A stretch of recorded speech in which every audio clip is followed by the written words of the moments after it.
Hello, this is Colin, and this is today's tea.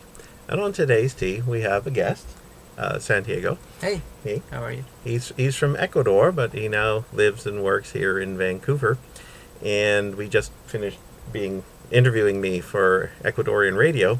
And I thought I would take this opportunity because when I first met Santiago years ago, he gave me some of this Yerba Mate, because I'm a tea guy, and this isn't actually a tea. I don't think so. Actually, I think it's just a type of herb that grows in the. I think I don't know exactly where it grows. I think it's native of Paraguay Hmm. and of that region called Chaco in northern Argentina. Really, I didn't think anything grew in the Chaco. It grows. It grows like crazy. You drop like anything and it grows. Well, the Chaco's a desert, isn't it? No. Oh. It's a very lush place. Hmm. It's kind of a jungle actually. Oh, Maybe I'll have to reassess what I know of the Chaco your War. geography.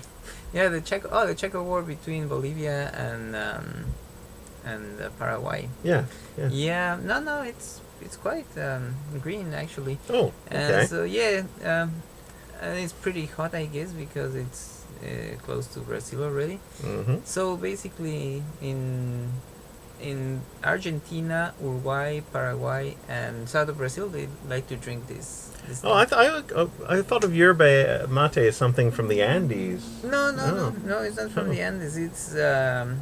It's from the would you say the pampas, like the Mm. South American prairies? Right. Yeah. Okay. So he brought me the mate and also this traditional cup for drinking mate, which is quite involved. Oh yeah, it's like you have to pay attention to it like every 3 minutes.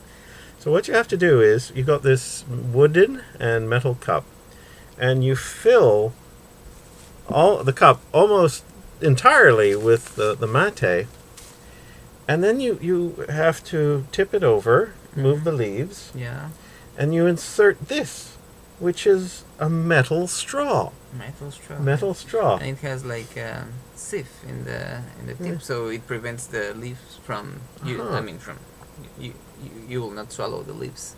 So who came up with the idea of drinking hot liquid through metal? I have no idea. I was telling you that I have this friend who told me that originally they were made of wood, Oh. but maybe later because Argentina means from Argentum, which is the symbol for silver. Silver. So I think Oh. originally maybe those things were made of silver. They had so much silver that they could, instead of using wood, they were using just silver. So is this a native tradition or something that came with the Spanish? No, it's native. Yeah. Oh. So it's from the natives of that area, like the Guaranis. They're the natives of Paraguay, Hmm. and all that area, like Paraguay, Uruguay, Argentina, south of Brazil, and then the cowboys of the Pampas, which are called gauchos, they adopted this thing. Oh. So if you go there, everybody's drinking that. I am not from a country that drinks mate, but I used to live with an Argentinian guy, and they introduced me Ah. to that. And I used to travel to Brazil every now and then, so it was a bit. Now, of course, the thing with the leaves being so full that Mhm. you have to keep pouring water in constantly because the leaves absorb the water. Yeah, I know, and that's why maybe I think Brazilians are a little bit more impatient. So the Brazilian mate is like this big. Oh, Yeah, what do you pass it around? Yeah, sometimes you pass Oh. it around, so it's like this big, and then you put more herb, more leaves, but also you put more water, and then you drink more. Wow. I guess. And it's when I started this cup, it was very bitter. Yeah. As I've been progressively putting in more water, it's actually gotten a bit less bitter and more flavorful. Still, it's I have the suspicion there's a lot of caffeine in this.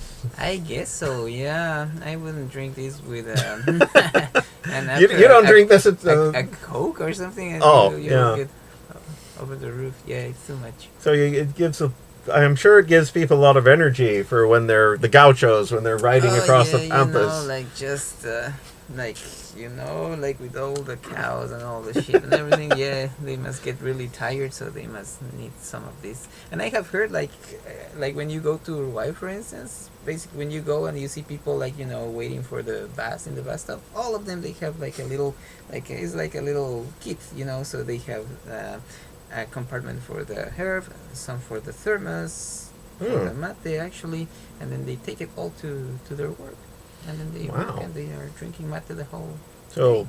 yeah, they just must be totally buzzed the whole time. I guess Because so. I'm feeling it. I'm Oh feeling a little really? buzzed, and it's Yeah. because I've been sipping on this for a while Yeah. now. And But it's funny because when you go to Brazil, then you go a little bit north, like you hmm go to Sao Paulo. Sao Paulo is coffee. uh-huh. Rio, and then in other countries in Colombia, in Ecuador, in Peru, we don't drink this. People mostly drink coffee, so yeah, it's just like a very particular So there's tradition not from nothing what you Brazil. would call like a tea, TT culture in Latin America. Not so much. I think most people drink coffee and mate. Those will be the two. Yeah, I think I need more hot water. Yeah, that's why I would recommend you to have a thermos with water and then you put it. Also, I've been told that in Argentina, in every gas station, you have like hot water, like those hot water dispensers that Oh, are right there. like a Samarov. Yeah, just the right Yeah. temperature, so you can feel Oh. the mate. Well, okay. Well, I'm not sure if I'm going to like pick up the habit of drinking Yeah, mate because it's still. I mean, it's less bitter, but it is still quite bitter and it strong. is. Yeah. But no, it's a fascinating look at a sort of tea equivalent in Latin America. Yeah. So thank you very much for coming Yeah. on the show. Thanks, Colin. Okay. So until next time, cheers.